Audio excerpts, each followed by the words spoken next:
Hello and welcome to Meanbrews. I'm Matthew Harold and today I'm covering Belgian Pale Ale. Let's get right into the data.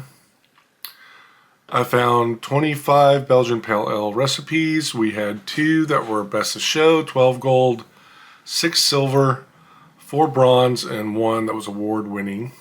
BJCP style is 24B. BJCP description is a moderately malty, somewhat fruity, easy drinking, copper colored Belgian ale that is somewhat less aggressive in flavor profile than other Belgian beers. When I look at the evolution, there's some moderate amount of evolution to this style, and there's somewhat of variability, lots of different ingredients used for different recipes for people to meddle with. The original gravity, the BJCP range is between 1.048 to 1.054. The average was 1.053, and there was no change, so I'll stick to that average OG. Final gravity, 1.010 to 1.014 for BJCP. The recipes that won varied greatly from that, almost doubled the range. The mean was 1.011, and my recipe is coming in at the drier side. Nothing I can do about that with the grains I selected, the yeast I selected, and the mash temperatures. It just comes out at 1.008.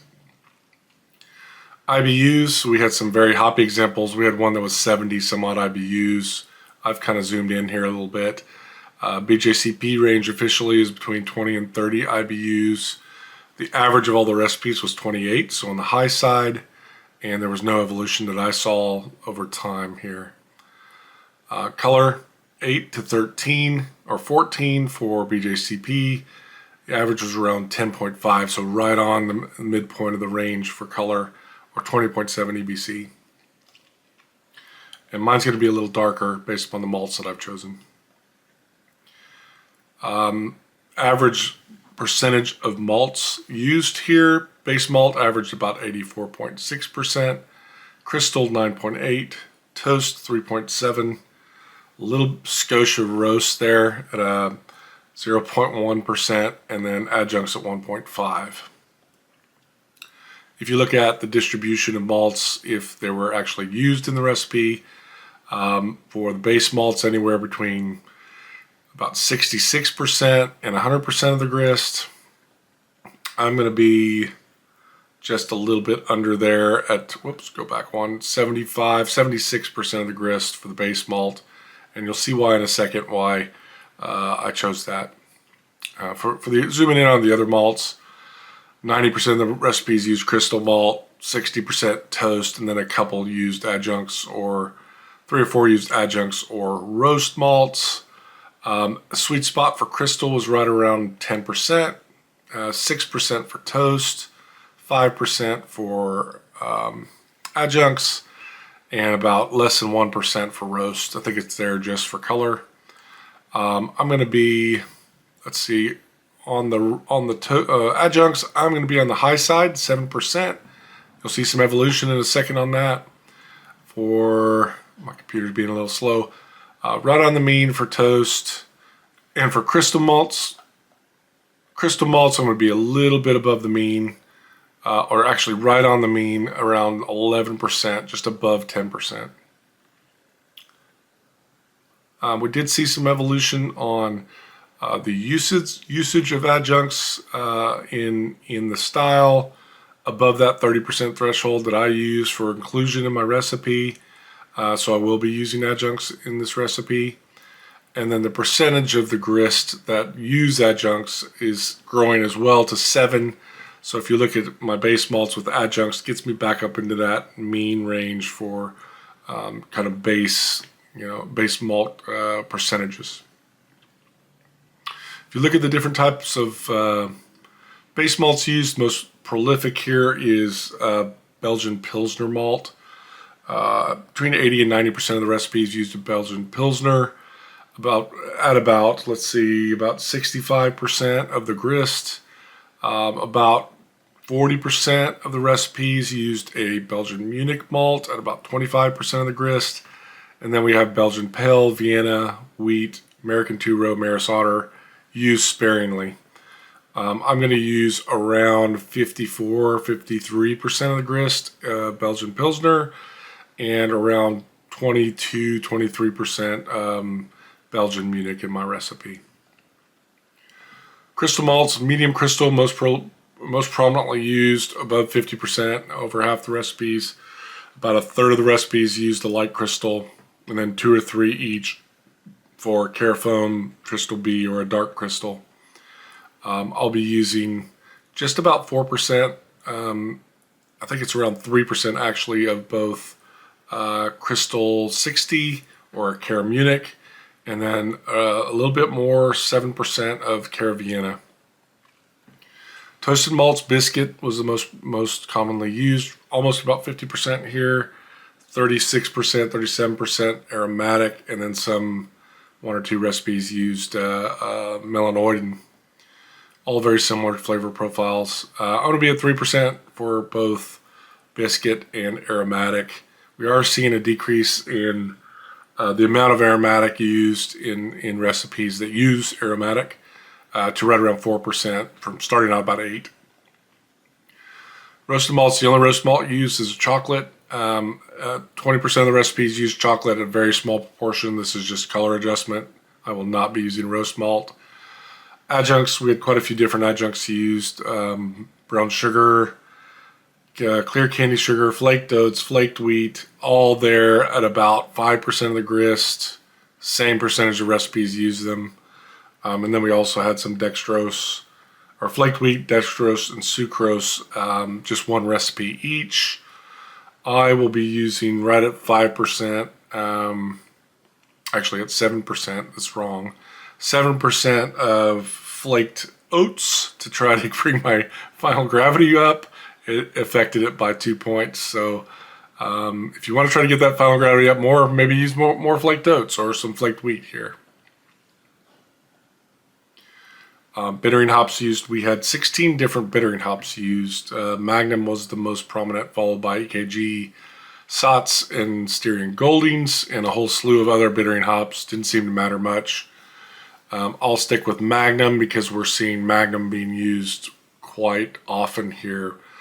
More than 50% of the recipes in the latter 2020s. We had 5 different flavor hops used. Satz, 20% of the recipes use Satz, Styrian Goldings, Fuggles, Hersbrucker, and EKG. I'll be using Satz for flavor hops. Aroma hops, EKG, most prominent, followed by Satz, Hersbrucker, and a whole gamut of other hops here. I'll stick with the classic EKG. When you're looking at percentage of recipes that use EKG, it is increasing over time. So it kind of correlates that you should be using this as the final aroma hop addition. We had some recipes, actually 1 or 2, use dry hops. One of them used most of these dry hops in one batch. And then there was a second one that used a single dry hop. I won't be advocating using a dry hop here. Rate of hop additions, start with flavor, which is the black curve. We had about almost 50% of the recipes use flavor hops. I'm going to be right at under the mean, 0.14 ounces per gallon of flavor hops. And then at the mean, 0.18 ounces per gallon of aroma hops. A lot more recipes used aroma hops over flavor hops. And you can see this dry hop curve down here. I'm not going to dry hop. It's just not frequently used for this style in winning styles, or winning versions of this style. If you look at flavor hop use, a little bit of a mixed bag. The blue curve here is the number of recipes using flavor hops. So again, getting up to that 50, 60 percentile. But they're using less flavor hops. So right around 0.14, which is why I'm just under the mean for what I'm using here flavor hop wise. Mash type, single infusion. There were some step mashes. I'm not using a lot of under-modified stuff, so I'm going to stick with the single infusion here. The mash rest, again, you see an acid rest down here at about 107. One recipe, 2 or 3 used the protein rest at around 123 Fahrenheit. And then there were some that used the beta amylase rest, 143, 144. And then for the main saccharification rest, 152 is the average, and no change there on where I'm going to do this mash. Boil duration between 60 and 90 minutes. The average, I think it was 77 here. So I'm going to stick around 75 minutes for the boil. Yeast used, most prominent, White Labs 550, which is a chauf. That's the most commonly used yeast here in a third of the recipes. We have Chimay, Unibrew, and Orval as other notables used here in some winning recipes, and a whole bunch of other mixed yeast, Belgian, American, British in origin. So I will be sticking here with the White Labs 550. Water chemistry, average for calcium was 45, magnesium 5, pretty high on sodium, this is surprising, 42.